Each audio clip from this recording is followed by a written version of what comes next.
এই চোদনামি শুরু হয়েছে দেশে 2 দিন পর পর। জরিনার প্রেমের টানে ভোলায় চাইনিজ ছেলে, সখিনার প্রেমের টানে রাজশাহীতে চাইনিজ ছেলে। এই টানাটানি যেই উত্তেজনা শুরু হয়েছে, পরে বুঝবা লোভে পাপ, পাপে চায়না পাচার। আবাল চোদাগুলা আবেগে পাচার কাপড় মাথায় উঠছে গা। যেই চেহারা যৌবনের টানে পাশের বাড়ির পোলা হে না, আর অগ পেমেন্ট টানে নাকি চায়নার পোলা হে। এই দেশ ওই দেশ থেকে বালছিরুরা আইসা দেশে টানাটানি করতাছে। এই টানাটানি যখন কাউয়া মাউয়া ছিঁড়ে যাবো গা, তখন বুঝবা চোদে চাটনি বেকার খাটনি। সবচাইতে মূর্খ আর লোভী হচ্ছে এই মেয়েদের বাপ মা।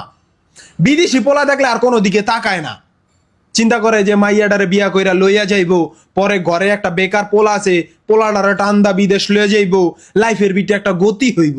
এই গতির চোদনে যে কত বড় ক্ষতি করতেছে এইটা বোঝে না।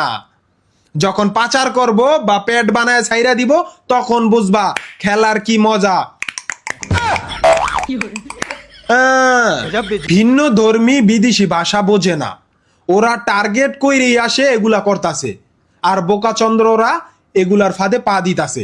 দেশের পোলার কি ধন নাই? আরে না, মানে ধন সম্পদ নাই। এটা সম্পূর্ণ একটা নারী পাচারের চক্র। মেয়ে মানুষের বুদ্ধি কম, কিন্তু বাপ মা হইয়া এই ভুল করবেন না।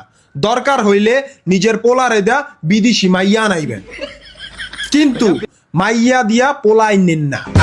মনে রাখবেন, লোভে পাপ, পাপে মৃত্যু, মৃত্যুতে মিলাদ, মিলাদে মিষ্টি, মিষ্টিতে ডায়াবেটিস, ডায়াবেটিসে আবার মৃত্যু।